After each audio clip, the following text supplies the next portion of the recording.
Good evening and welcome to Luscombe's Choice on Resonance 104.4 FM. I'm Will Luscombe and the subject of this evening's show is Prince Far I's 1978 album Tuff, Dub Encounter Chapter 1. Originally released on Adrian Sherwood's first imprint, Hit Run, it has recently been given a vinyl re-release on his Pressure Sounds label. Adrian was kind enough to give me an interview at his studios up in Crouch End, and this is what he had to say about Prince Far I and his time working with him. I'm with Adrian Sherwood, famous dub producer and mixing engineer. If you don't mind my asking, how did you originally become involved in the dub reggae scene?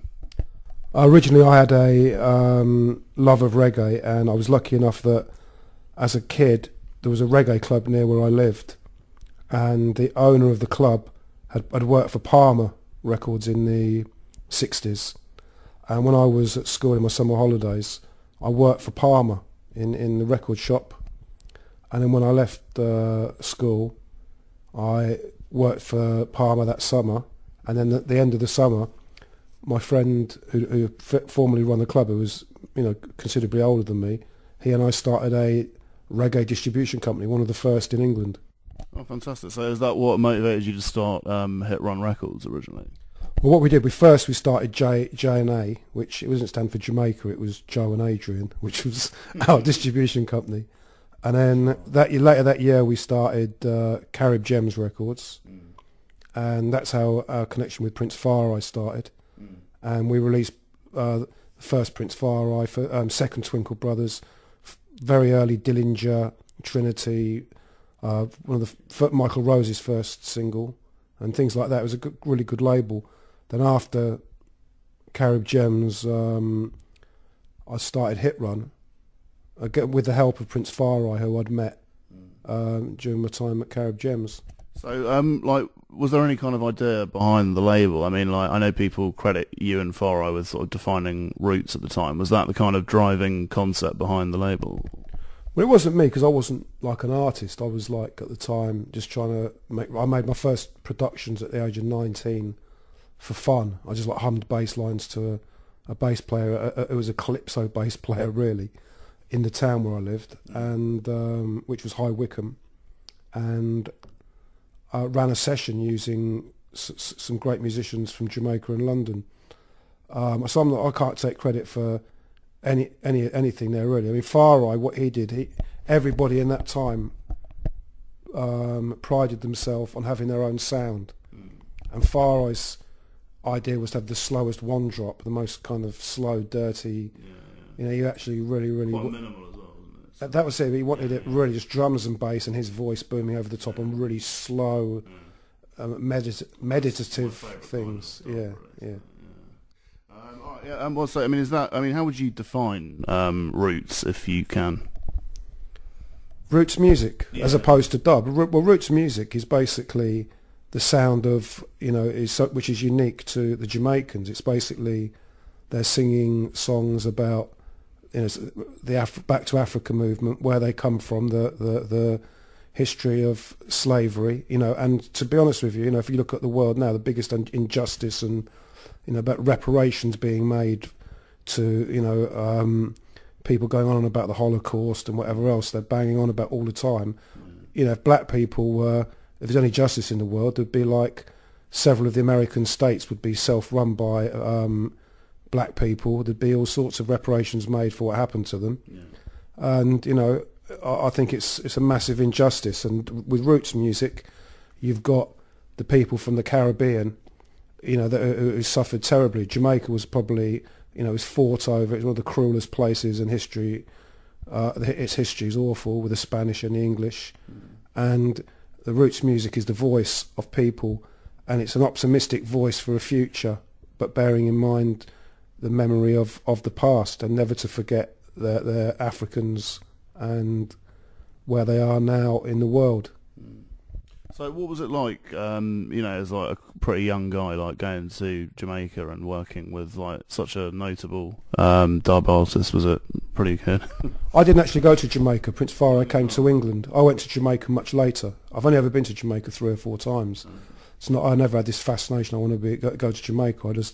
I love the music. I like the food and I like the weed. I love the music, and the music never went away. Yeah. I don't smoke anymore, but I still, with the music, it transports you. Reggae, I loved other music. When I was a kid, I liked everything from T-Rex to Tamla, from James Brown to whatever. And as the years passed, the consistently brilliant thing was Jamaican stuff, and the message coming from it. The roots never stopped. It's still to this day, you're still getting relevant roots tunes being made and messages. But there was also the gimmicky stuff, the dub, the DJ school stuff, and it was like no other music. And obviously, totally unique to reggae is version, where you have 30 cuts of the same thing, and everybody loves every cut. There's nothing. It's like a remix, essentially. Well, kind of version. No, it's version. It's version. The version. The word remix is like the Western version of version, the adaptation of version, but there never been, what you can do with a reinterpretation is much more clearly shown within the structures of the Jamaican rhythms than it is in any remix ever done. So would you say like it's essentially a bit like kind of blues music, I suppose? It's got quite folk and roots traditions, and I mean, like blues, on the surface it can sound quite similar, but when you really get into it, there's a lot of depth and complexity, and like you say, like each artist has a very individual sound. There's a lot of similarity with the blues, because the blues was singing about terrible life experiences, etc. And in blues music, you get people singing about themselves and about everyday things. Also, again, with country music as well. I mean, country music, blues, and reggae. There's lots of influences in reggae from country, western, and blues, because they are basically social narrative things. They're talking about their killing the cat and and raiding the yard and beating your woman up, and all that kind of stuff. So. Cool, wicked. And was there like any sort of particular concept behind Cry Tuff Volume 1? Well, basically what happened, we just started Hit Run, and Far Eye, at the time I'd already done a dub album. I did Dub from Creation, and we were all into, me and my mates, Pete Stroud, Dr. Pablo and Richard Charlton and a few other, and Kelson and all the people we were hanging around with. We all liked dub, and we're listening to reggae, Augustus Pablo's Ital dub and whatever. King Tubby Meets the Upsetters at the grassroots of dub, and the B-sides of all these records. So we ourselves were fans of it, and I said to Far Eye, look, let's do a dub album. And he basically gave me all tapes of all the dubs, and we basically took them in the studio and just tarted them up and made them, and overdubbed them and put loads of mad noises on them. I made them more interesting than they were. Put melodicas, we put Rolf Harris stylophone, whoop whoop noise, these things, and percussion. Great sound. Yeah. The Arabs, like they're the backing band. I mean, is there any kind of like Arabic influence like that sort of melodica sound to me in dub? A lot of times has sort of Arabic. Yeah. Well, the melodica's been a bit overused, obviously, because the great Augustus Pablo is the master of it. Dr. Pablo was a fan. That's why it's a cross between Dr. Alimantado and Augustus Pablo, but he played live with Far Eye, and it was logical he played on the tracks. And with those tunes, we had the great Clifton Morrison, bigger, who's Jazz Jamaica, he was playing on it, Crucial Tony, and it was a very good crew. But we basically, on those Cry Tuff dub albums, the first 3 are good. The 4th one was knocked together in 2 hours, because Far Eye was in such a hurry. We mixed that in London. It's not the best one, but the first 3, quite a lot of care and fun went into. Yeah.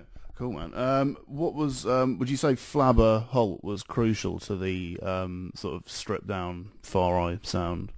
Yeah, it's not all Flabber on those tunes on the first album, but Flabber was a big part of Far Eye. But live, the band was Flabber Holt and Fish Clark initially, but the band Roots Radix was Cry Tuff and the originals. If you listen to the album Dub to Africa.